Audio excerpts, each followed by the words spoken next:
오늘 이제 성경 공부를 하겠습니다. 잠깐 기도하고. 하나님 아버지 감사합니다. 오늘도 우리에게는 생명의 말씀이 필요합니다. 그 생명의 양식을 먹어야 우리의 영혼이 삽니다. 세상의 이방인들은 생명의 양식을 먹지 않기 때문에 그들의 영혼은 죽어있는 영혼들입니다. 우리는 주일마다 와서 하나님의 말씀, 이 생명의 양식을 먹을 때 우리의 영혼이 살고 성장하고 그리고 우리의 영혼이 강건해집니다. 오 하나님께서 함께 하셔서 이 시간도 성령께서 운행하시고 역사하셔서 말씀을 잘 듣고 깨달을 수 있도록 도와주시옵소서.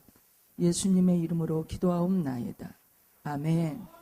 지난주에는 사울에 대해서 우리가 좀 상고를 했습니다. 사울이 교만해서 그리고 자기가 월권을 했죠. 자기가 지내지 않아야 될 제사를, 사무엘이 지내야 될 제사를 자기가 월권해서 제사 지내고 하나님 자리에 자기가 앉고 교만해서 하나님께서 내치셨어요. 사울을. 근데 내치셨는데 죽음도 비참하게 죽었습니다. 블레셋과의 전투에서 이 화살을 맞고 그러니까 이제 아들 셋하고 같이 죽는 건데 자살했어요. 그러니까 왕의 자존심도 있잖아요. 그러니까 사무엘상 31장 4절에 보니까 사울이 자기의 칼을 뽑아서 그 위에 엎드러지며 자기 칼로 자기가 자살해 죽었어요. 근데 세 아들도 그날에 함께 죽었더라 했었죠. 그러니까 비참한 최후지요. 비참한 최후에. 근데 우리가 비교를 합니다. 다윗과 사울을 비교합니다. 엄밀하게 따지면 우리 인간의 눈으로 보면 사실은 다윗이 죄를 더 많이 졌어요. 많이 졌거든요. 정말 야비한 죄를 졌어요. 자기의 부하의 아내를 강제로 자기 아내 삼았거든요. 근데 가장 합법적인 것처럼 해서 전쟁터에 그 부하를 내보내서 맨 앞에서 싸우게 해서 죽게 만들고 그러고 그 아내를 자기가 강탈했어요. 그래서 낳은 아들이 솔로몬이에요.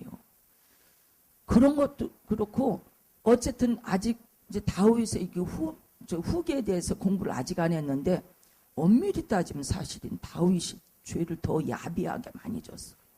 사울보다도. 또 신약에 와서 베드로를 보면 베드로와 가룟 유다, 예수님을 배반한 가룟 유다, 은 30냥에 예수님을 반 가룟 유다하고 베드로하고 비교해 보면 인간의 눈으로 볼 때는 베드로가 더 야비하고 죄를 많이 졌어요. 유다보다도. 중요한 거는 그런데 왜 하나님이 베드로는 수제자 삼고 유다는 그냥 처참하게 자살해서 죽게 만들었느냐. 여기도 사울도 자살해 죽었잖아요. 근데 다윗은 성군이라고 그래요. 다들 성군이에요. 지칭해서 성군이라고 그러고 그리고 예수님의 그 족보에 아브람과 다윗의 자손하고 나와요. 왜 그러냐. 중요한 거 있어요. 여기에서 베드로하고 다윗을 하나님께서 인정하신 거는 회개해서 그래요. 회개. 이게 그렇게 중요한 거예요. 회개가 엄청 중요한 건 이 사람들 우리가 아무리 죽을 죄를 졌어도 회개하면 하나님이 받아주신다는 거. 가룟 유다는 회개를 하지 않고 후회했다고 그랬어요.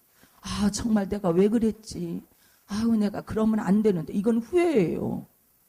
후회하는 건 하나님이 안 받으셔.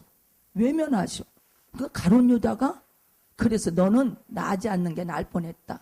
그 지옥 갔어. 후회했으니까. 여러분도 기도할 때 뭐가 내가 정말 잘못 사는 게 떠오르면 내가 왜 이렇게 살았나. 내가 이렇게 살면 안 되는데 그거는 후회예요. 회개를 해야 돼. 어떻게? 하나님 정확하게 죄를 찝어서 내가 이러이러한 죄를 졌습니다. 하나님 잘못했습니다. 용서해 주세요. 이렇게 정확한 회개가 있어야 하나님이 받으신다는 사실이에요. 그러니까 사울은 회개를 안 했어요. 다윗은 회개를 했어요. 시편에 보면은요, 눈물이 그냥 밤새 눈물을 흘리고 그렇게 회개를 했어요. 회개를 얼마나 철저히 했는지 몰라요. 그러니까 다윗은 하나하나 죄를 누군가가 선지자가 지적해 주면은 바로 엎드렸다는 사실이에요. 아, 이게 죄였구나. 하나님 잘못했습니다. 내가 죽을 죄를 졌습니다 하고 하나님 앞에 엎드렸다는 사실. 그러니까 죄를 진 게 문제가 아니라 회개하지 않는 게 문제라고 성경은 우리한테 얘기를 해주고 있어요. 그래서 사울이 이제 죽고 나니까 이제 이게 둘로 갈라져요. 왜? 사울이 죽기 전에 15년 전에 다윗이 사무엘을 통해서 기름 부음을 받아서 넌 장차 왕이 될 거야 하고 기름 부어서 딱 왕을 삼았어요. 그런데 현재 사울이 살아있잖아요. 15년 동안을 왕좌에 오르지 못하고 대신 사울한테 쫓겨다니는 신세가 돼서 15년 동안 굉장히 고생을 많이 하고 살았어요. 정말 죽을 고비도 많이 남겼어요. 그런데 15년이 지난 다음에 이제 사울이 죽으니까 이제 유다의 장로들이, 왜 다윗이 유다 지파잖아요. 그러니까 유다의 장로들이 이제는 왕이 되셔야 되겠습니다 하고 기름 부어서 왕으로 취임을 시켰어요. 다윗을. 그게 사무엘하 2장 4절에 보니까 그게 나와요. 유다 사람들이 와서 거기서 다윗에게 기름을 부어 유다 족속의 왕으로 삼았더라. 유다 족속, 그러니까 지파 하나의 왕이 됐어요. 어디에서? 헤브론이라는 곳에서 유다의 왕이 돼서, 한 지파의 왕이 돼서 7년 6개월 동안 거기에서 그 왕자에서 백성들을 다스렸어요. 그게 이제 두 번째 기름 부음이에요. 그런데 그러니까 사울을 추종하던 사람들이 있을 거 아니에요. 이 사람들이 가만히 있겠어요? 사울의 아들을 딱 잡아서 왕으로 세워요. 그러니까 유다하고 이스라엘하고 싸움이 일어나요. 그래서 끊임없이 싸워요. 그래서 한 2년 동안 그러한 치열한 싸움들이 있었어요. 그게 사무엘하 3장 1절에 보니까 사울의 집과 다윗의 집 사이에 전쟁이 오래매 다윗은 점점 강하여 가고 사울의 집은 점점 약하여 가니라. 사울의 집은 약하여 간대. 왜? 근데 11지파의 이스라엘, 사울의 아들은 11지파를 다스리는 왕이에요.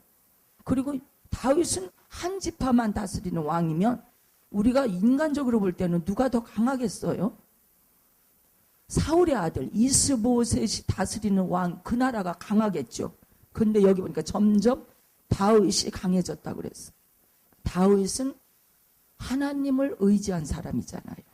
그래서 사울 당시에 블레셋과의 싸움에서 골리앗을 물맷돌로 죽였는데 너희들이 사시는 하나님, 만군의 하나님을 너희들이 능멸한다? 감히? 그래서 하나님의 이름으로 그 돌을 던졌는데 골리앗이 이마에 맞아서 죽었잖아요.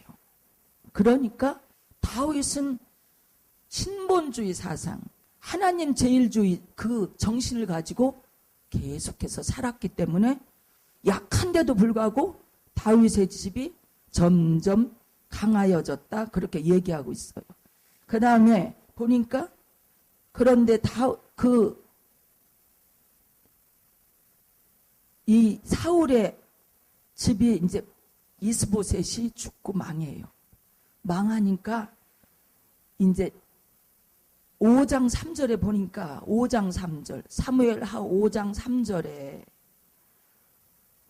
3절에 보니까 이스라엘 모든 장로가 왜? 한 지파인 다윗이 막강하거든요. 약한데도 불구하고. 그러면 다윗한테 왕자리를 맡겨도 되겠다 이거죠. 그래서 이스라엘 모든 장로가 헤브론에서 이르러 왕에게 나오매 다윗 왕이 헤브론에서 여호와 앞에 그들과 언약을 맺으며 그들이 다윗에게 기름을 부어 이스라엘 왕으로 삼으니라. 세 번째 기름 부었어요. 세 번째 기름 부어서 이스라엘의 왕이 됐어요. 그래서 헤브론에서 유다 왕으로 7년 6개월 통치하고 그 다음에 예루살렘으로 이제 올라와 가지고 거기에서 33년을 통치하고 총 40년간 다윗이 이스라엘이라는 나라를 통치했어요. 그런데 가장 중요한 거는 다윗이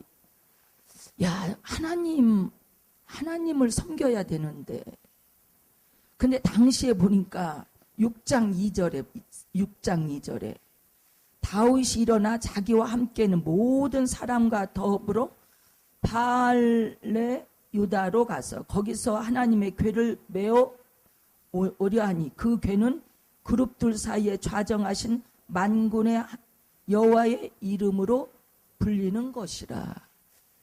왕이 되니까 가장 먼저 해야 될 게 하나님 제일주로 이 나라를 만들어야 되겠다. 그래서 하나님의 궤를 예루살렘으로 옮겨오는 그런 내용들이 이후에 나와요.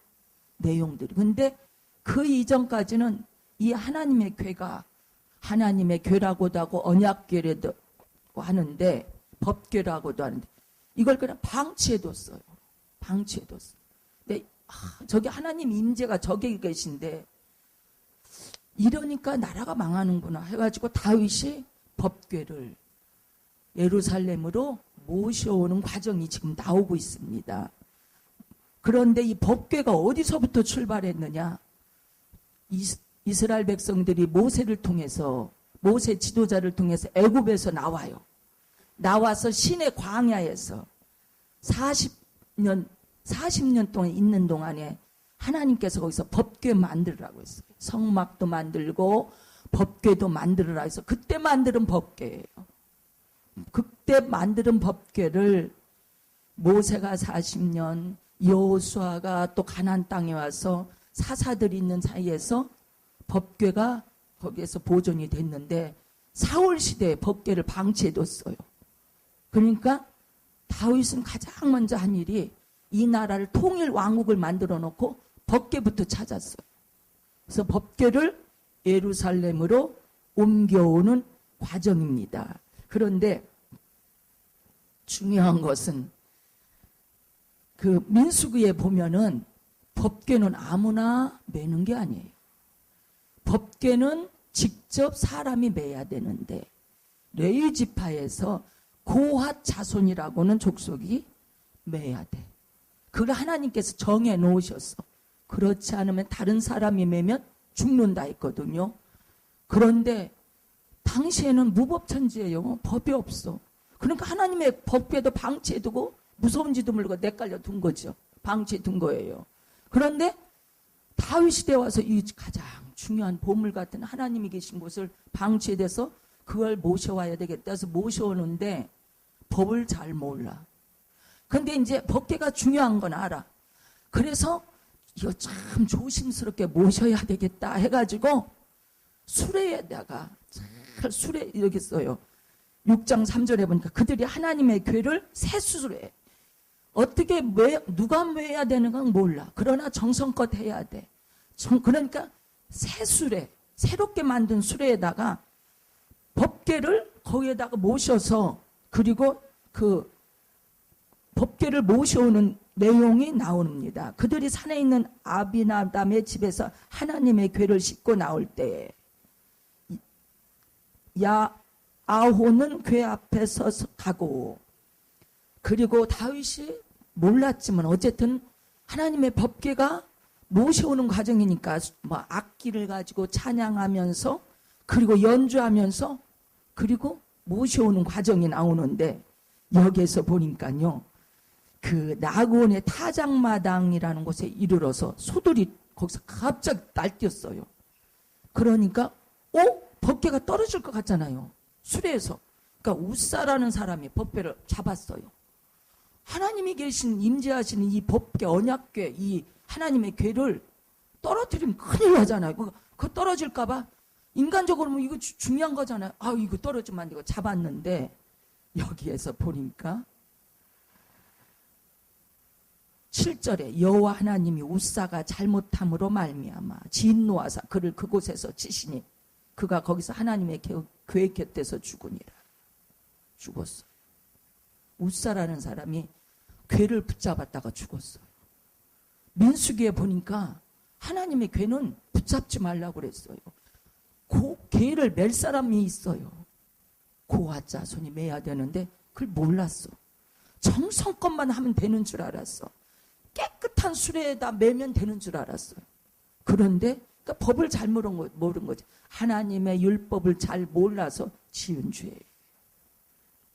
정말 간단한 것 같으면서도 무섭잖아요. 이 사람은 온갖 정성을 다해서 하나님의 궤를 모신 사람이에요. 근데 그 자리에서 즉사해서 죽었다고 그랬어요. 믿음 생활이 중요한 거거든요. 그냥이 아니에요. 여러분 이 자리에 나와 있을 때는 경건한 마음으로 나오시고 그리고 정말 내 죄를 나를 살펴가며 예배를 드려야 돼.